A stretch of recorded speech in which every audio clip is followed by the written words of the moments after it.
بسم اللہ الرحمن الرحیم۔ السلام علیکم۔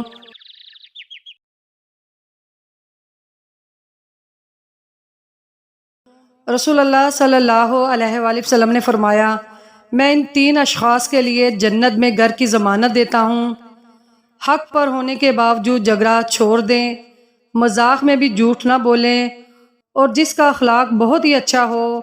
اللہ سے رجوع کرنے میں دیر نہ کرو، بے شک اس نے عرش الہی پر تحریر لکھ دی ہے۔ میری رحمت میری غضب پر باری ہے۔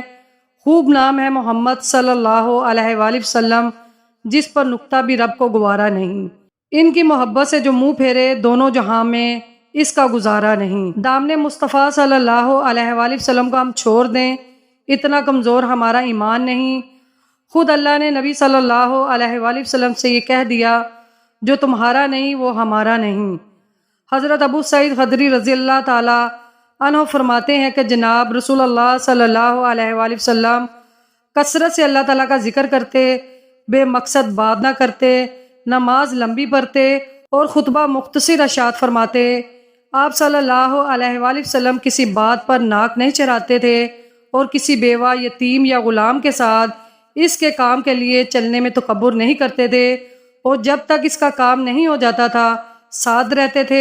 حضرت عائشہ رضی اللہ تعالی عنہا فرماتی ہیں کہ جناب رسول اللہ صلی اللہ علیہ وآلہ وسلم اپنے کام اکثر خود کر لیا کرتے تھے، کپڑے کو ٹانکا لگا لیتے، بکری کا دودھ دھو لیتے اور ذاتی خدمت کے کام بھی خود کر لیتے۔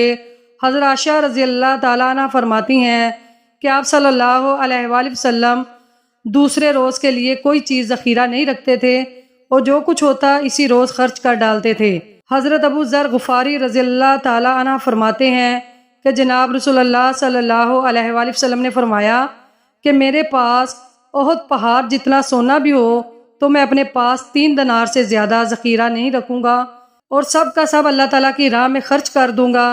حضرت ابو سعید خدری رضی اللہ تعالیٰ عنہ فرماتے ہیں کہ جناب رسول اللہ صلی اللہ علیہ وآلہ وسلم کی خوراک بہت کم تھی۔